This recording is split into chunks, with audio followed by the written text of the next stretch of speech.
Intrigue or value? A week in the Bahamas or a bin full of dirty nappies? A company car and cocktails in Double Bay, or split ends, a runny nose and 4 hours in a hospital waiting room? A mother's sacrifice is considered pretty mundane.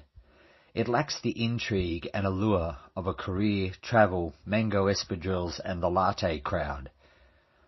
I'm one of 5 children, and I cannot recall a day growing up when the table was not laid with food, however simple, when my school clothes were not ironed by 7 in the morning, when my hair was not brushed, or my splinters not removed, or my mother not attending to the dozen or more weekly events for her kids.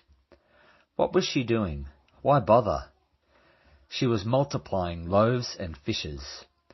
She was feeding her children bread, and through that meagre offering she was setting the stage for the feeding of thousands. For those mums who feel that their efforts might be wasted on children and that they would rather be off doing something else, take a look at the faces around your table for a moment. How many people will they go on to serve?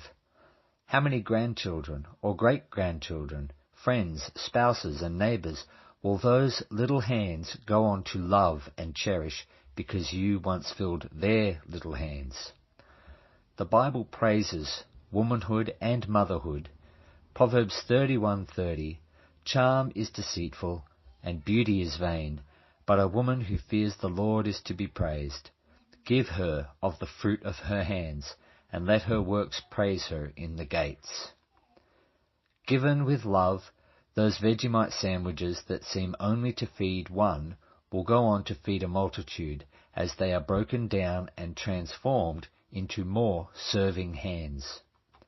Your laundry pile, selflessly tackled daily, will be used in the hands of God to clothe many.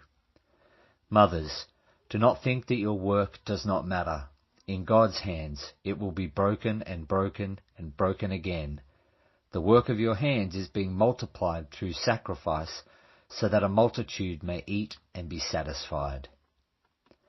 Contrary to popular myth, the Bible, above all ancient texts, extols the value of womanhood. The Bible honours women like no other book in the world. It's a woman who is chosen to bring forth the Saviour of the world.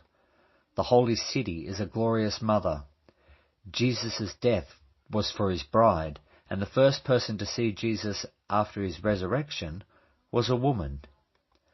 Modern history also shows an indisputable correlation between the advent of the gospel and the rising value of femininity and womanhood.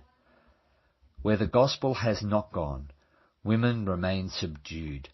Where the gospel has been welcomed, women have enjoyed the increasing liberty of a culture founded and transformed by that gospel, a gospel that honours all women with dignity. That being true, one of the signs that we have abandoned that gospel and removed the Bible from our culture is a return to the disdain of all things female and a despising of one of their chief honours, motherhood. It's May, and we are celebrating motherhood while simultaneously preventing it in a myriad of horrific ways. This is not honouring motherhood. But where there is death, there is also mercy. Jesus died for his bride, a woman. He did this to cover the scandal of our sin and to restore the dignity of all women. Every female is precious in his sight, and in coming to him we all find full and complete forgiveness.